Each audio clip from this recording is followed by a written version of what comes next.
This episode is brought to you by Hasa. Liquid is clearly better. Liquid chlorine is the highest purity, works immediately, has no added cyanuric acid or calcium, and it will leave your pool safe, clean, and clear. And by the Bottom Feeder professional grade battery powered vacuum system. It sucks to clean pools, so cleaning pools sucks less. Get $100 off with code DVB100. This episode is brought to you by Skimmer, the #1 pool service software in North America. With Skimmer, you can streamline your schedule, grow your revenue, and keep your customers coming back with 5-star service. Whether you're a one-person operation or an established team, Skimmer is your partner in success. Visit getskimmer.com/poolguy to try Skimmer for free for 30 days. The Pool Guy Podcast Show. The Pool Guy Podcast Show. The Pool Guy Podcast Show.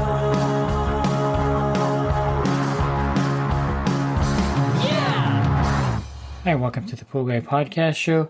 In this episode, I'm going to talk to you about utilizing the full potential of your self-employment as a pool service professional.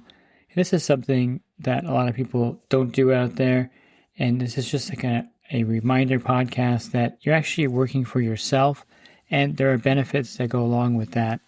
Are you a pool service pro looking to take your business to the next level? Join the Pool Guy Coaching Program. Get expert advice, business tips, exclusive content, and get direct support from me. I'm a 35-year veteran in the industry. Whether you're starting out or scaling up, I've got the tools to help you succeed. Learn more at swimmingpoollearning.com. I think one of the first things that people forget while they're doing this is that you're in control of your schedule. And this is an important aspect. Once you get established, of course, now when you're first starting out, you're not really in total control of your schedule because you're taking on all the jobs you can get. You're doing cleanups, you're doing green pool cleanups, you're doing acid washes, you're doing small repairs, you're bidding, you're trying to grow your route. So your time really isn't under your control, it's more under the control of the clients that you're trying to gain. And all of that is important to remember that at the beginning it's different, but once you're established, I think a lot of us forget that we're established and we're still thinking with the same mentality like we're chasing clients and chasing work. But once you're established, you should actually flip and be able to, let's just say, flip a switch. And then now you're in control of the schedule and you're in control of what work to choose and what work to turn down. And sometimes it's hard to develop the mental ability to turn down work. I know how it is when you are doing well and you're expanding, but there is a point where a green pool cleanup is just no longer worth it for you in your business. And you have to kind of understand that you're in control now of your schedule and your time and the jobs you pick to do, the jobs you pick not to do. And speaking of being in control of your schedule, this is a great opportunity once you're established to set your schedule to where you're operating, where you can maximize the full benefit of working for yourself. So for example, let's say you want to have Friday, Saturday, and Sundays off and work Monday through Thursday, or have Saturday, Sunday, and Monday off and work Tuesday through Friday. You can potentially set your route up for that by doing a number of things, moving pools around, maybe raising your rates and dropping a few pools that don't want to pay the higher rate so that you create space for yourself. And then essentially you could really utilize the fact that you're working 4 days a week with 3 days off every week, plus your normal vacation time. And then you can really maximize the fact that you're working out there. And, it really does help when you have an extra day off. Maybe you can do every other Friday where you're doing repairs and other things, and another Friday where you're just purely off. However you want to do it. My nephew works for the government. He works for Raytheon, and they have every other Friday off. And he also has, of course, all the holidays off and things like that. But the every other Friday off is pretty cool. Kind of keeps everyone, focused and invigorated. And you could do the same in your business where you can potentially just work 4 days a week and just have that extra day to recharge. If not every week, every other week. But I think it's a great benefit to be able to schedule your pool route and all the other things you're doing to create more free time and more days off for you. So that's the first thing you should realize when you're self-employed, is that you're in control of your schedule. You don't have to take every job that comes your way. And you can certainly arrange your work schedule to where you have more time off during the week and maybe just work 4 days. You also have the power to set your prices. Now, this is something that I think is also missed because we're really sometimes hyper-focused on staying competitive with our pricing and making sure that we're not overcharging. But really, you set your prices, and you should be aware, of course, of what the competition charges. But at the same time, you don't want to be the lowest person. If they're charging $400 if everyone's charging $400 for a pump and motor install and you're charging $250, you're probably the lowest in your area. You get a lot more work, but really you're leaving a lot of money on the table. So you should adjust your prices to be within alignment with your competitors, of course, but you are setting your prices as well. And so don't undersell yourself or set your prices too low and devalue your services to a point where you're the lowest person in the area, getting maybe a lot more work than everyone else, but doing a lot of work for a lot less money. So just realize that you do set the rates and you do want to remain competitive. You probably don't want to be the highest person, nor do you want to be the lowest person. And if you're in the middle and you don't get quite as much work, it's probably better because the work you do get is going to be at the value or price you're supposed to get paid for it. And you're not just out there spinning your wheels, doing everything, and not really getting real value for the work you put in. Same with the monthly service rate. You, of course, want to be competitive in your area, but at the same time, you don't want to do any work that's going to lose you money. And you want to make sure you don't take accounts on at such a low rate that you're really not making any money. You're just kind of killing time out there and maybe paying the cost of your business operation, but there is no net afterwards. So set your prices accordingly so that you're able to make money out there. And this is something that you need to remember, that you do set the prices. So if the green pool cleanups in your area are averaging around $600, then you should be charging close to that so that you match your competitors, that you're competitive with your pricing as far as being able to be compensated for your work, and you're not losing money by bidding green pools at $400 when everyone's charging $600.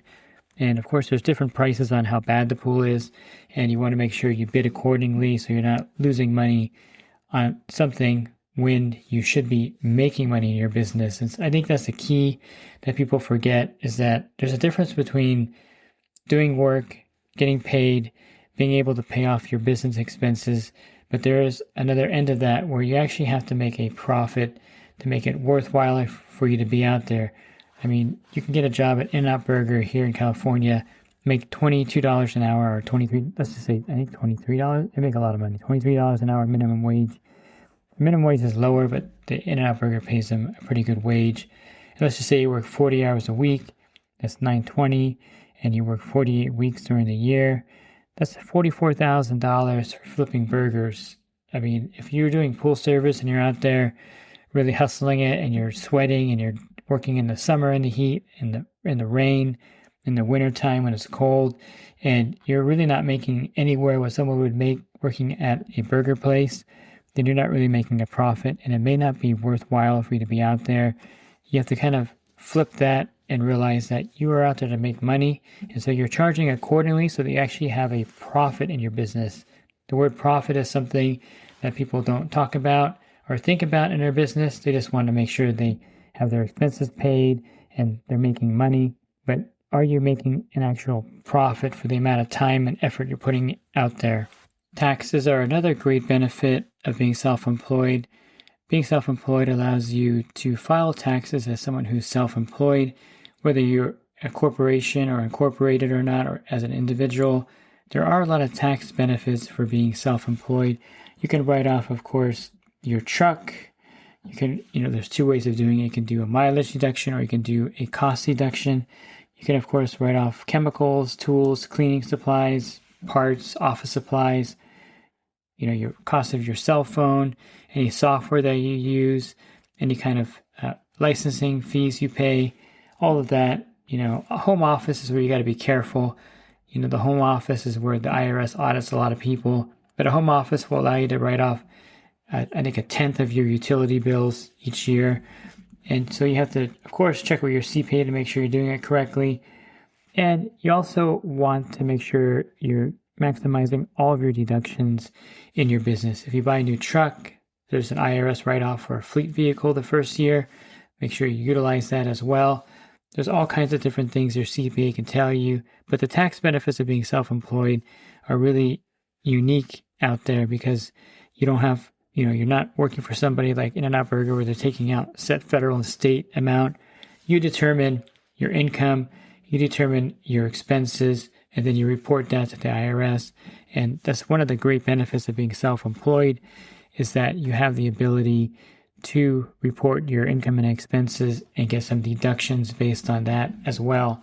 You also want to make sure, as someone who's self-employed, that you file your quarterly income taxes. Really important because there's a slight penalty for not filing it. So if at the end of the year, if you owe the IRS, $5,000 and you weren't paying your quarterly taxes of $1,500 each quarter, they'll actually penalize you for that. So you want to make sure that you pay some quarterly taxes to avoid that penalty. Of course, your CPA will have more information. I just have all this information from dealing with being self-employed over the years, but he'll have more refined information for you as well. Another great benefit of being self-employed is that you're actually able to get your equipment and tools and use what you want to use. A lot of times when you're working for a company, they'll give you whatever and you're utilizing that on the field, and whatever isn't nearly as good enough as you picking up your equipment or picking it out yourself. So as someone who's self-employed, let's say you want a primate carbon fiber pole, you can buy it and use that. You want a bottom feeder, Riptide, you can purchase that to help you with your pool route. Again, really embrace the fact that you have these choices as someone who's self-employed, that you can actually not spoil yourself, but have really good equipment out there. I know when I first was working for a company, they gave me one of the cheapest pool poles, one of those blue ones that you can twist lock. And I think after 2 weeks it jammed up and it just was totally useless. And finally I convinced them to give me something better. And I had my first skim light pole, which is great. And it's one of those things where if you're working out there and you're in charge of your business, you should also be in charge of having some really great equipment out there to help your business. I really think that, again, it's a matter of looking at it differently. I still see a lot of pool guys that are self-employed that use really bad equipment, I should say, or equipment that I wouldn't use, and they don't have the good equipment that they can invest in. So really invest in your business and invest in yourself, because everything you purchase for your business is going to save wear and tear on your body and save you time so that you can increase your business and productivity out there. I really think buying a vacuum system like the bottom feeder, yes, there's a cost involved in it initially, but the savings of time and on your body are going to pay for that device over the course of less than a year, basically speeding up your time out there on the route and then saving wear and tear on your body as you're just pushing this thing on the bottom, picking up the leaf debris and dirt with the cartridge filter assembly. I really think it pays to have really good equipment. You're not fighting your pool pole. You have a really good pool pole that collapses and extends with no issues. All these are important things to look at. Your truck, you could spend a little bit more money on your truck to get a better vehicle. I have the Honda Ridgeline. I think it's one of the best work trucks out there as far as comfort and reliability. So kind of spend a little bit of money on yourself and your business because it is your business. And I really think that if you skimp and you're so conscious of saving money that you actually hurt yourself, you don't have the right equipment, you have a vehicle that maybe breaks down or is not comfortable, really you would want to invest in something that's really nice. One of the reasons why I got rid of my Frontier is that not only was it breaking down a lot, but weird things would happen, like the heater wouldn't work one morning. I couldn't get the heater to work, things like that. Those comfort things that you kind of need out there are important. So really refocus yourself and realize that you're in charge of what you're spending money on as far as equipment. Of course, your spouse may have a say in that. You don't want to go too crazy, but you're definitely in charge of getting the best equipment for your business that you can get. And I really think you should invest in the best equipment for your business. And I think one of the last aspects, and probably the greatest aspect of being self-employed, and I did mention the word profit earlier. If you're making a profit, which is all your bills are paid, everything is covered, and there's, $4,000 left in the bank every month that you can invest somewhere, that's really the benefit of being self-employed, because now you can take that extra money, let's say $4,000 a month, and you could utilize that money to invest in your future. You can invest in many different ways. I do real estate. You can do the stock market. You can do Bitcoin, whatever. But you'll have the ability to have that extra money because as someone who's self-employed, your business should be making a profit.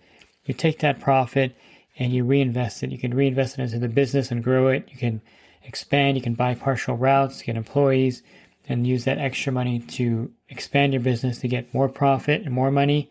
You can take that extra money and use it to invest in the stock market. Whatever you want to do with it, it's yours to invest. Of course, if you want to spend the extra money on a vacation or anything else or, a better vehicle, it's your money as well. So that's one of the benefits, I think, of being self-employed is that the income that you're generating can really be utilized for other things like really investing or purchasing things that you like or just enjoying the money to some point. You don't want to go crazy with that. I'm always a saver and an investor at heart. So I kind of would advise not to go crazy with the profit and spend it all. And then, of course, you can scale your business. It's one of those things where you can work the same amount of hours and make much more money by bringing on an employee. You can scale your profit as well by taking the income that you have as profit, investing it, let's say, in a rental property that's generating, $1,000 in rental income, net rental income, and thereby you just increase your profit by $1,000 with the profit you made from your business by expanding it out into another business. I mentioned the Pool Pro in my area that has some coin laundry machines, or actually coin laundry facilities with machines in there. Having coin laundry machines without a facility would not be good. So he has a couple of coin laundry businesses where he just goes in there and he has someone collect the money for him, and pretty passive, but it makes profit also in that business. And so he takes his pool income profit and utilizes it in another business to generate more profit for him overall. So it's not just reinvesting in the pool business. You have to understand that you may not want to bring employees on, you may not want to expand, you may like what you're doing, but you could take that profit and utilize it to expand in another business that brings in more profit. And so that's the beauty of being self-employed. If you're making money and making a profit, you can utilize that income to really expand your income even more going forward. And all these things really pay off from setting your schedule, setting your rates, setting your workload, to investing your profit, and utilize your self-employment out there. Don't treat yourself as if you're working for a company. If you want a new pool pole, buy it. If you want a vacuum system, purchase it. Don't hold back. I know that it's hard to kind of get your mind around that. In a lot of cases, we don't like spending money on ourselves, but you're really investing in the business, and ultimately you're investing in yourself. If you're looking for other podcasts, you can find those on my website, swimmingpoollearning.com. Just click on the podcast icon. There'll be a drop-down menu of over 1,800 podcasts for you there. And if you're interested in the coaching program that I offer, you can learn more at poolguycoaching.com. Thanks for listening to this podcast. Have a great rest of your week, and God bless. This episode is brought to you by Hasa, providing products that deliver clean, healthy water for every aspect of everyday life. The bottom feeder battery-powered vacuum system, portable, powerful, and only weighs 12 pounds. And Skimmer. Get Skimmer, America's #1 pool service software. Podcast listeners can try Skimmer for free at getskimmer.com/poolguy.